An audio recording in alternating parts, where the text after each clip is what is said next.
dostlar, bugünkü videomuzda şəkil çəkirik.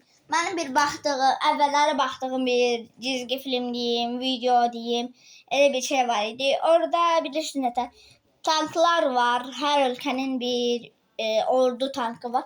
Tanklar canlı olub. Sovetlər və Nazi Almanları döyüşürmüş.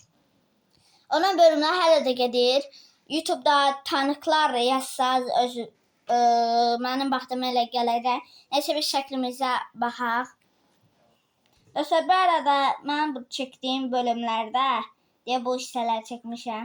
Və onları çəkərkən bilirsiniz də videonu açmağı yadımdan çıxıb. Ona görə belə başladıq. Dostlar, sepimiz baxın belədir. Dostlar, mən 3 başlı tank eləyəcəyəm. Orada bir 3 başlı tank da var.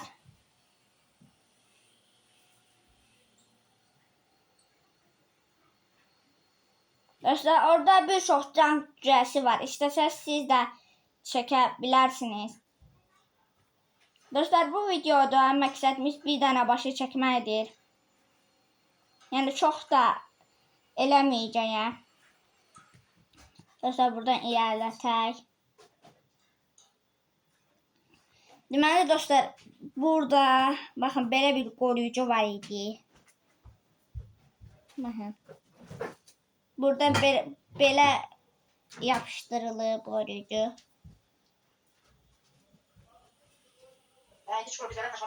Dostlar, deməli baxın belədir. Elə bil ki getdikcə qoruyucunun alt hissələri bunlar uzuyur. Elə bir hissiyat verməlidir.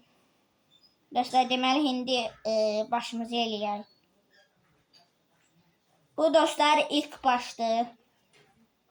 Dostlar, istəsəz siz yəni bu tanklara təzə bir görünüş eləyə bilərsiniz. Dostlar, indi buradan belə gətirək. Dostlar, deməli ardadakı burnu belə uzundur. Dostlar, deyəsən biraz çox uzun oldu. Dostlar, bax, deməli pozan yoxdur. Dostlar, mən indi bunu videodan sonra qısaltaram bir günə yollarla.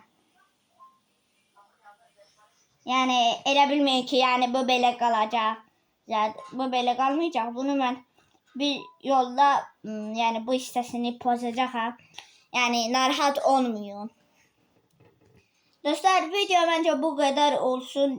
Video qısa oldu ama digər bölümlərdə bunun ardını çəkəcək. Bunu mən bir seri halında eləyəcəyəm özüm.